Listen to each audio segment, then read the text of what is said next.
a lot of times when people try to add twang or brightness to their voice, what they'll do is they'll squeeze their vocal cords like this, and they sound like a badly voiced anime character, right?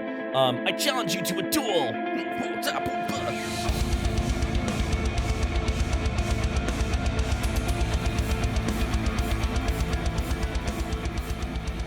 What's up, everybody? Mark with Cardivox Academy here, and today we're doing another video. It's been a little while. It's been a little while since we had one up. I'm not gonna lie. I had a little bout of burnout.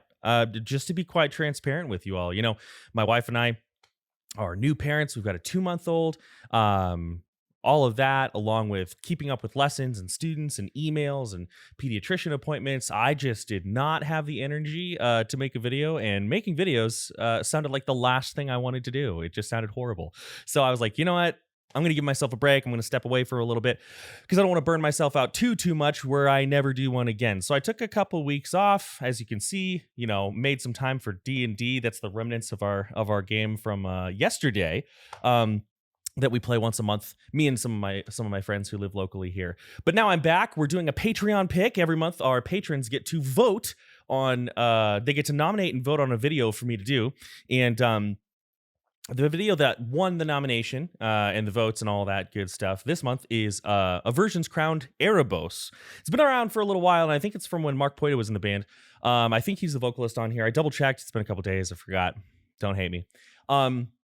But one cool thing we're going to start doing next month is that of all the songs that don't win the votes, we're going to choose 10 at random, and those 10 I'll be doing short reactions for TikTok. So you know, the people's nominations will go a little bit farther.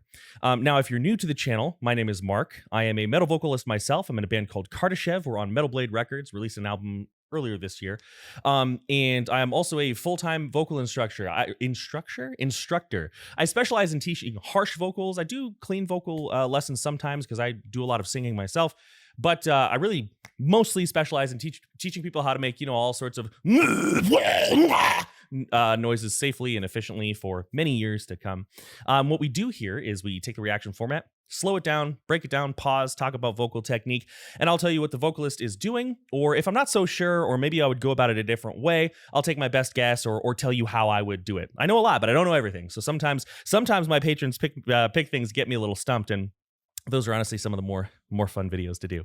If you like the content, be sure to like, share, and subscribe. It means a whole hell of a lot to see the channel grow and to hear y'all's feedback. And then if you really love the content, feel free to check out our Patreon. We have a Discord server, and that Discord server is pretty active with people from all around the globe. We do listening parties every Friday night. I usually make every other Friday night because I have to, you know, do band stuff and write music and all that. And then we have karaoke events twice a month usually. So it's a lot of fun, hosted by my business partner, Alex, and it's a good time. So without further ado, if you want to nominate or vote on songs, or you want to, I don't know, just hang out, feel free to check out the Patreon. I will say we are going to be doing a very large Discord server overhaul pretty soon. That's pretty exciting. I can't say much about it yet, but if you wanted to hold off for further details, I wouldn't blame you. So, with that being said, I think that's enough from me. I think let's go ahead and let's hop into Aversion's crowned Erebus. Let's go.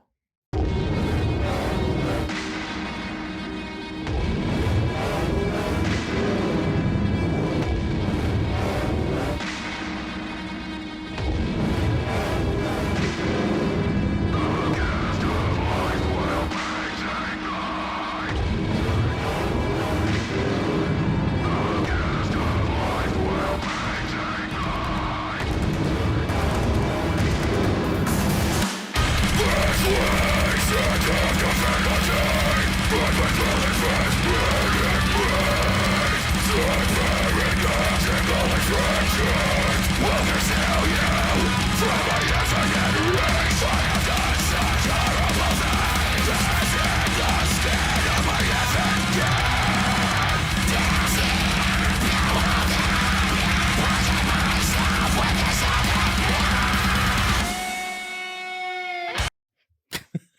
All right. Well, so full transparency, I've totally heard this song before. I'm not going to say I've been listening to metal for the greater majority of my life and then pretend like whenever a metal song hits the channel, I'm like, oh, I never heard that before. You all would know I'm lying. Like imagine if I had did an Opeth video and I said, oh, first time listening to Opeth and I've been listening to metal since like, the late 90s when I was 10. Come on. It'd be silly. I will say it has been a while since I listened to this song, so I've kind of got an idea of where I want to pause. I've kind of got an idea of where I want to go. Didn't realize those were the lyrics. Gah. Which, hey, whatever. But yeah, let's go ahead and let's talk some vocal technique here. So what we have here is a really nice, very steady airflow, compressed mid vocal. Now, this is the type of vocal where sometimes it gets a little back and forth. Is it false chord? Is it fry? If you are not new to the channel, you know very well that I think while the false chord fry dichotomy is important and a good place to start, oftentimes when we hear more advanced vocalists or vocalists doing more advanced things, it gets into a territory where sounds can mix together. So this is sometimes called the hybrid scream. And I think that also when we talk about hybrid screams, rather than being like, here is the one way to do a hybrid scream, it's really best if you're into doing vocals for the long haul, it's really best to kind of learn both and or at least learn one just set on its own. Like everybody who watches this channel knows I'm much more of a false chord guy. So learn just like the basic breathy false chord. Right? And then slowly over time, learn to mix other things with it. So what we have going on here is, again, a much more compressed vocal. Now, normally I would save this kind of for the middle, but I'll talk a little bit about it now. This is where singing technique and metal vocal technique do start to deviate slightly, because to create sounds similar to what we're hearing here, this sort of like, like these types of sounds, we do have to create constriction in our vocal tract. And generally speaking, and maybe more so than generally, constriction when you are using your clean voice, when you're just phonating with your vocal cords and not creating much distortion, usually relaxation is the key. And that's very true with many metal vocals as well. The trick is to know where to feel the constriction, and to know what type of constriction is good versus bad. And then also, being able to control it, right? This is why normally I wouldn't, like if a student, a brand new metal vocalist, right? So somebody reaches out to me on our website and they say, hey, I love Aversion's Crown. I love this song. I want to learn these vocals. I wouldn't start them here. I would let them know ahead of time. I'd be like, hey, you've never really screamed before. We're not going to start here. This is going to be a little bit of a long process. Most of the time people were pretty cool with that. But I will tell you kind of how I would go about how I do go about creating this sound, right? Now, again, with hybrid screams, he may have more of a balance this way or that way, right? But when we do more advanced stuff, we should think less about mimicking that vocalist in their entirety and more so about finding the sound in a way that works for our voice. And if it's a little different, that's okay. It's kind of like when people cover clean singing songs and somebody might hit a high note in a chesty mix, and for another vocalist, they need to do a little bit more of a heady mix. Did they fail? No, they just have a different voice. So anyway, there are two exercises that actually can be very valuable for them, although I am mildly critical of these exercises. One is like this kind of old man wheeze, like this, like this old man. Another is to pretend you got punched in the gut, or like you're picking up something heavy. This is often used for fry vocals. This like, like these exercises to sort of start the distortion. The reason I'm critical of them, and even though I'm going to talk about them, I'm going to tell you, kind of my thoughts, is that if you are a new vocalist, and you don't have somebody there guiding you through that process of creating strategic tension, what's probably going to happen is you're going to create tons of tension rather than at the top of your throat, leaving the actual vocal cords themselves relaxed, right? Or if you're going for fry, getting just enough medial tension to get the actual distortion going, you're probably just going to crank down, right? And so I don't think these exercises are bad, but sometimes I wouldn't just throw them out and say like, hey, if you're trying to learn a false chord or like a compressed false chord or a fry vocal, start here. I think that subglottal pressure, which is pressure underneath your vocal folds, is one way to get long-term issues. It's just true. And so if you are home and you're watching this, right, maybe don't start here. Listen to what I'm saying and then keep it for later, right? Say like, okay, cool. Once I'm comfortable with a bass vocal, just a bass fry or a bass false chord, I'll get into it. So now that I've preambled long enough, get a little CYA, if you know, you know, let's talk about the way that I figured out how to make like this, a lot of people know that to get more of like these thick, gurgly gutturals, I employ like a Kermit the Frog here. This is different. This sound is a little bit different. What I do instead is I would use my clean voice and I would sort of speak and I try to get sort of like a John C. Reilly sound going on. Hey, now listen, I don't have a good John C. Reilly impression. So don't worry. This is just the closest voice I can approximate it to, right? Hey, this is kind of what I think of John C. Reilly sounding like. Now, when I do this, let's talk about what I feel. I don't feel a heavy squeeze right here on this big bump of my larynx, right? Your vocal folds are basically right behind there. What I feel is a constriction, a squeeze, kind of just behind and below my tongue. So it feels kind of at the top of that laryngeal funnel. And we have supraglottal tissues, or tissues above the glottis, that can constrict and can close. Whenever we swallow, they close. The epiglottis closes over the airway. Your vocal cords close. The false cord. Oh, anyway, it doesn't matter. All these tissues go right, and so we're creating a little closure. We're creating a little tension in that area, and that tension is going to compress that airflow. Now, because you would do this after you've already learned a baseline distortion, be it false chord or fry, so you understand the relationship between relaxation and grit. You understand how to lean into a vocal with your abdominal muscles versus pushing from your neck. Like maybe you've done some clean singing crescendo exercises, right? Possible, right? You would then start trying to generate a little bit of distortion, a little bit of grit, and this is going to feel like it's right in the back of the mouth, right? So if I'm here, hey, hey, hey, I'm going to switch to just air, hey, hey, hey. And when I do that, it's a very small amount of distortion, because whenever you're learning a new vocal style, you should really focus on just a little bit of distortion, just a little bit of activation, and slowly moving forward, right? So I'm here.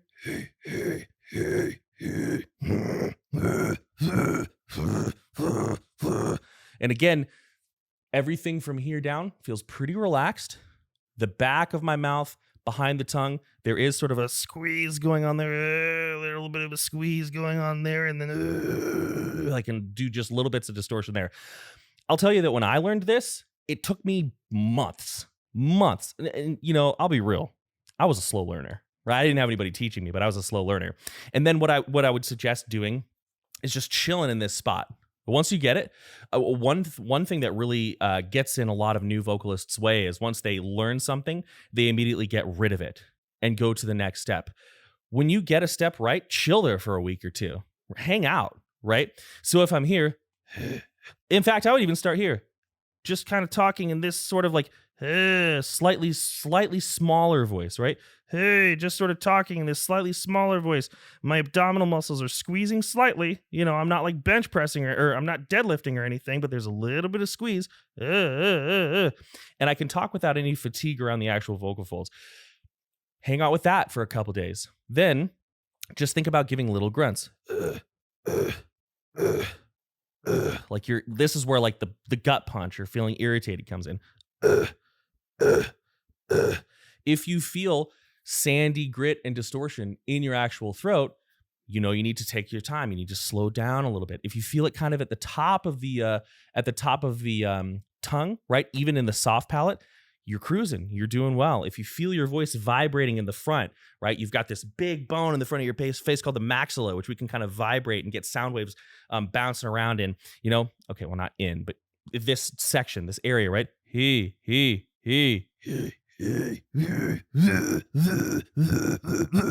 Once you have that, feels comfortable, doesn't make your throat scratch or itch, don't feel dry like you have to constantly be drinking water, then you can start projecting with a wah. Does it sound cool yet? Absolutely not. Doesn't sound cool at all, but it sounds right. Sounds comfortable, and it feels in control. And then you can build on it that way. I'm going to keep going. I kind of front loaded the information there, but I don't know. That's what I did. Let's keep going.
Now I'm going to pause it here for a couple of reasons. There are quite a few things we could talk about. Let's talk about the lows first. Let's talk about the lows. So this is I love what he's doing here, and this is a common thing that I talk about, and it's a common thing that's really quite useful, right? When we're reaching for, well, we shouldn't be reaching for lows. When we are leaning into a low vocal space, when we are going to do low vocals, we should. Okay. Let me make sure I take the time to say this properly. It is all right for our larynxi. What would be the plural of larynx? Larynxes? I don't know. It is okay for our larynx to move as we sing and we vocalize. However, it is not proper for everyone to intentionally drop their larynx to reach low tones. You can learn to do it. So this is where I think sometimes maybe I don't articulate what I'm trying to say very well. If you're out there and you're lowering your larynx a bit to do your screams, and you have had no issues for 10 years, good on you. That's awesome. And I would never tell you that you're doing it wrong. I personally am kind of lazy, and I don't like having to manage my laryngeal position when I scream. It's just more work than I want to do. So what I do is, and I suggest most people do, although it's up to you, is I lean into the resonance of my mouth. I build on my vowel formants. I utilize this big round resonance that we could get just from minor adjustments, right? So, for example, if I was to use my clean voice and say ooh, ooh, you can hear that it's a bit cavernous, a bit boomy, right? Ooh, ooh. And if I do a vocal through there, it's going to sound kind of like a lower mid. Right? Now, all I'm going to do the exact same distortion, but instead of here, ooh, ooh, ooh, ooh, ooh, ooh, ooh, ooh. And let me actually do it together so you can hear I'm not, at the beginning I did there, but so you can hear I'm not intentionally dropping my pitch or anything.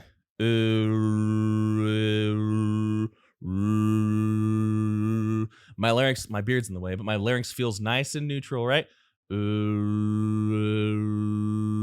It's dropping very slightly, but it's less that I'm intentionally choosing to drop it and more that it's just sort of lowering a little bit on its own.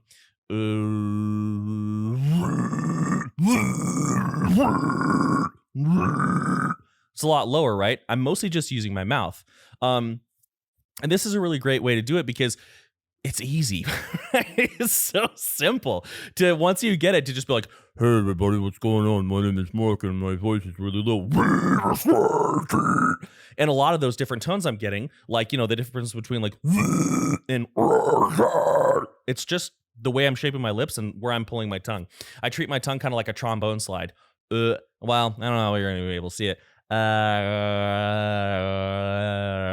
This is why tongue warm-ups, loosening up your tongue, is so important if you're going to do Metal, well, any real vocals, any real vocal art, but metal vocals especially, and deathcore vocals especially because deathcore vocals as a style, as like a genre marker, employ so much tongue acrobatics, right? But you can see I'm going out of the side of my mouth.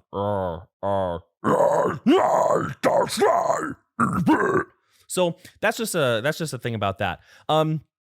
We're at 22 minutes. I'm gonna let the song keep going, and then we'll talk about a couple other things. But I really like what the vocalist is doing here. It's building on like. It sounds to me, now I've never spoken to him, but it sounds to me like he spent a good amount of time on his fundamentals, whether or not with an instructor or on his own, I'm not sure. But it sounds like he spent a good amount of time on his fundamentals and kind of over maybe a little bit of time, maybe a year, maybe two, I don't know, slowly built into it. Now I could be wrong. He could be like, nah, this is how I sounded out the gate. And then I would be like, dang, you're better than me then, because it took me forever. Okay, let's hear it. Let's keep going.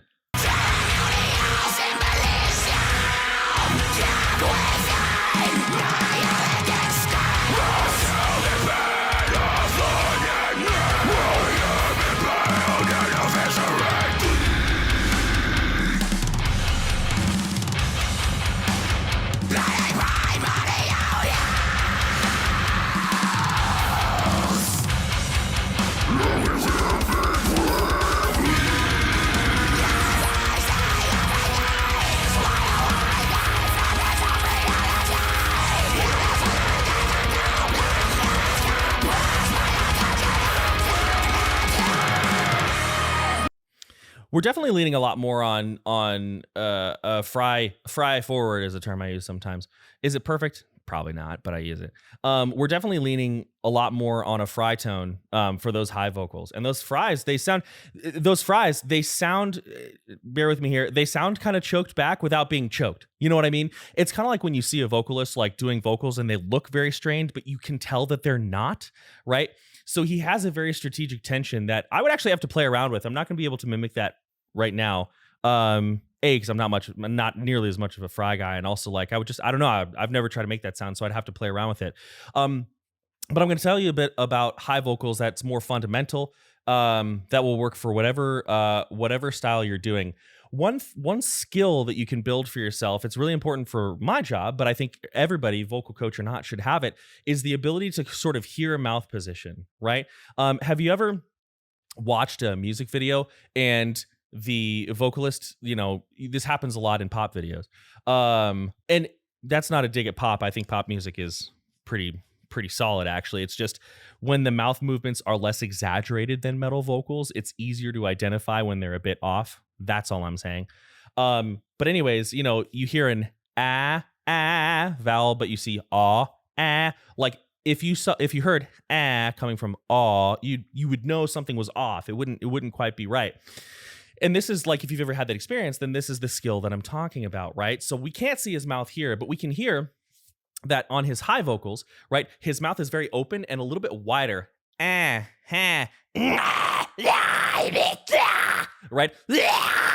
It's got a little bit more of that going on. Why do we do this, right? This is a really good question. Why do we do this? Well, having a wider mouth, showing some teeth, lifting the back of the tongue, and allowing again, we wouldn't want to control this directly, but this is something that can happen subsequently. Having the arytenoid cartilage just sort of like tilt towards the larynx, maybe the larynx tilts itself a little bit as well, can give us like this very bright twang, like sound. When I do this, it's going to inherently accentuate a lot of higher frequencies. It's going to make some people would use the term like pingy, for example. Bright is a really good term. And that's just going to make your high vocals sound pretty good. It's like giving your high vocals a seasoning that they need. And it creates this really good working relationship between what you're trying to do and how you like the environment that you are nurturing that sound in, right?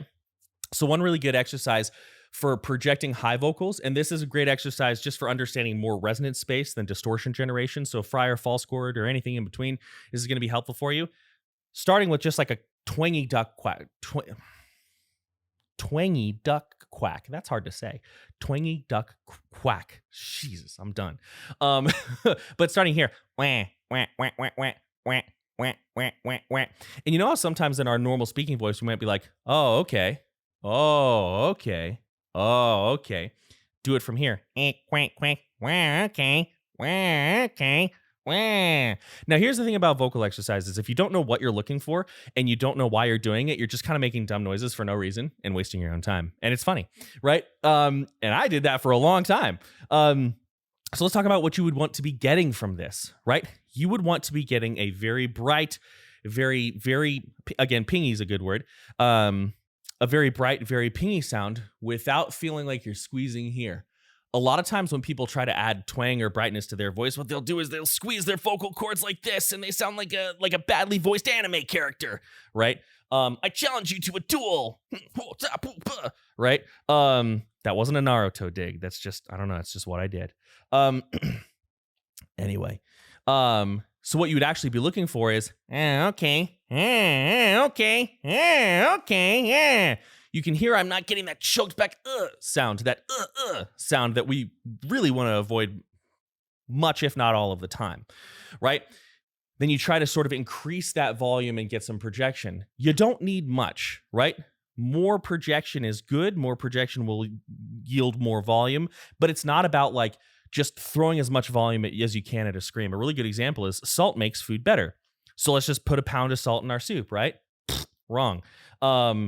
You only want to use as much as you need. So I take this. Quack, quack, quack, quack. Okay. Wah. Okay. Yeah. That's about it. Hey. Wah. I feel that brightness I feel my nose buzzing like crazy. You might feel it more in the bridge. You might feel it more in the cheekbones. All our faces are shaped differently, right? I feel nice and relaxed in the throat. My tongue is up in the back, and I just get comfortable with that position. I just hang out. I stay there for a while. And I'm going to hold that because that's a vocal tract position. That's a shape, right? That's a posture. I'm going to try to put some high distortion through it. So high distortion with none of that doesn't really sound that high, does it? It's a mid at best. It's all mids. It's a reveal behind the curtain. It's all mids. Right?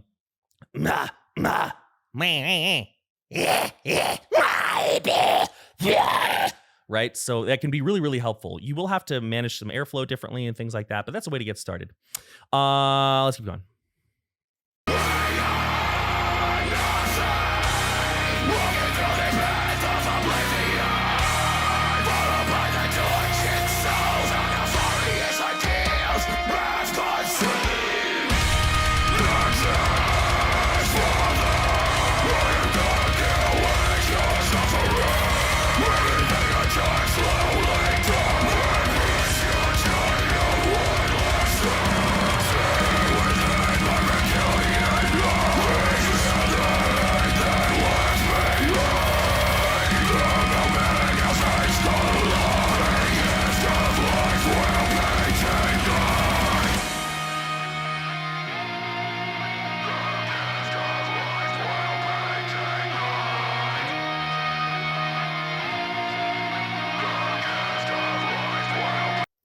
I'm going to pause it here. In these videos, I don't normally give like constructive criticism. Usually I'm just focused on, even if it's a song I don't like, which this song's fine. This is a good song. Like I would listen to this again. I listened to quite a bit of Aversion's Crown back in the day. But even when I don't necessarily love the song, I mostly focus on just things that I can enjoy, kind of like going to a restaurant that you might not like. You find the thing on the menu you enjoy and just have a good time. But I think this is actually a really good example for any of our vocalists out there who maybe tone wise they're more advanced. Maybe they can get through songs pretty well, but songwriting is a little bit tough. And I want to preface this because usually when I say this, I get kind of flamed. This is not me saying he did anything wrong. This is just my subjective opinion, right? You might hear this and disagree. I think right now we're bordering on the side of like being a little bit monotone. We just had a lot of change, a lot of movement. We had some blasts come in. Now, he's been very acrobatic across the whole song. So my assumption is that he's sort of pulling back a little bit to sort of take a break from that. And as a fundamental idea, I'm totally into it. But maybe rather than differences in vocal technique, differences in cadence, a little bit of galloping, changing the pattern slightly. These are things that I think are really important, and I think that's the difference between like. And again, it sounds like I'm criticizing him. I'm not. I think this is a great song, and across I know Aversion's kind of had multiple vocalists, but like I think this song's great. Like if somebody said how is his performance, I'd be like it's excellent, great performance. However, that being said, I think that not talking about him, talking about the greater world, um that's the difference between like a vocalist and maybe somebody who's a screamer, right? I've met a lot of people who have amazing tone, but pen to paper, they don't really know what to do. And it's hard. It took me a while. You listen to early Kardashev and you'll be able to tell I was just like, I guess scream fast all the time, right? But if you find yourself writing vocals for a song and there's like a lot of change happening, take a moment and ask yourself, like, what's the song asking of me? Now, maybe you're hearing this and you're like, I think he made totally the right choice. Then hell yeah, perfect. Love it. Personally, I think a little bit of variation and at least like cadence could have been helpful. But tone wise, killing it. Absolutely killing it. Love that. Also, I don't really remember. Well, it looks like there's a fade out coming out here. I don't really remember where the song's going. So I guess what's coming up could make a difference. Let's go back a little bit. Let's actually go back to like, I remember having this thought starting here. So let's go back here and maybe you'll hear what I mean. Maybe you'll disagree. Let me know in the comments below.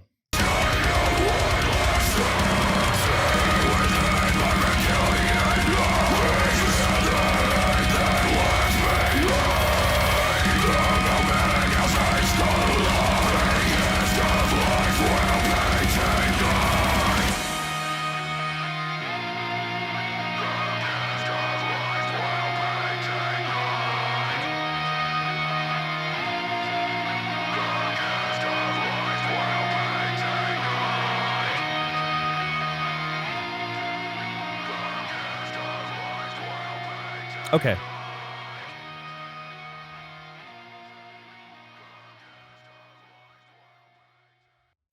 Okay. Now, in the issue of balance, or I guess I should say in the spirit of balance, I want to talk about something I think he did exceptionally well, right? Because obviously there was a moment where I was just like, hey, I would have done this differently.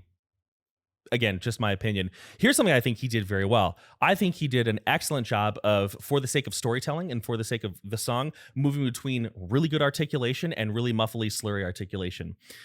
I think that sometimes with metal vocals, people will intentionally or unintentionally separate themselves into camps where they either don't care about articulation at all, or they think, why even listen to vocals if you can't understand what they're saying? And I made a video about that. It's old and kind of bad but was kind of goofy in its presentation now, but I think you might like it if that's something you think about. But my personal view on like intelligibility within metal vocals is it's what the song needs, right? It's what the song needs. People sometimes will ask me, Mark, do you like vocals if you can understand every word they're saying, or if you can't understand? And I'm like, I like both. It kind of just depends, right? And he was really going back and forth between like these like really nice, like slurry, slushy lows where it was just kind of like this tone rolling around. And the reason I like that and the reason I think that that's cool sometimes is because I think that as metal vocalists, we should be willing to just celebrate tone for the sake of celebrating tone, right? We can make cool growling noises, so let's enjoy it. Let's have fun, right?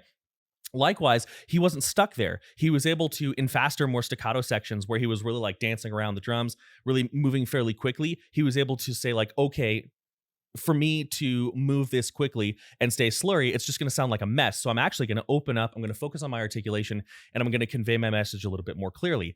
That right there is really good, like vocal, like that's great. That's a great thought process. So again, minus the slight criticism I had, I would still call this song an excellent performance. I would say it was great. I am saying it was great. But yeah, overall, this video went a lot longer than I thought it would. So we're gonna go ahead and pull it there. Also, I have a lesson coming up, so I gotta rein it in. But excellent pick from our patrons over at Cardivox Academy Patreon. Also, you can see I'm wearing a cool Cardivox Academy shirt. We've got a young vocalist. She has gone through the woods. She's searching for her own voice, and she finds it in a chest. You can't see it really here, but that's a microphone. This was drawn by the very talented Carl E. I don't actually know what his last name is. I know him more by his Instagram username, Existential Yogurt, and he did a lot of artwork for Kardashev, the band that I'm in. But yeah, we on our website, if you're interested in lessons, you can check it's in the description. You can check out the website for lesson information. You can check out the website and buy cool Cardivox Academy merch to show your love of metal vocals, show that you care. I'm just kidding. But yeah, thank you all so much for watching the video. Thank you for being patient while I kind of just had to step away from YouTube for a while. It was stressing me out, I think, more than it was worth, but I'm feeling refreshed. I'm feeling rejuvenated. And that's all I know. So that's it. Many thanks. Much love. I'm out.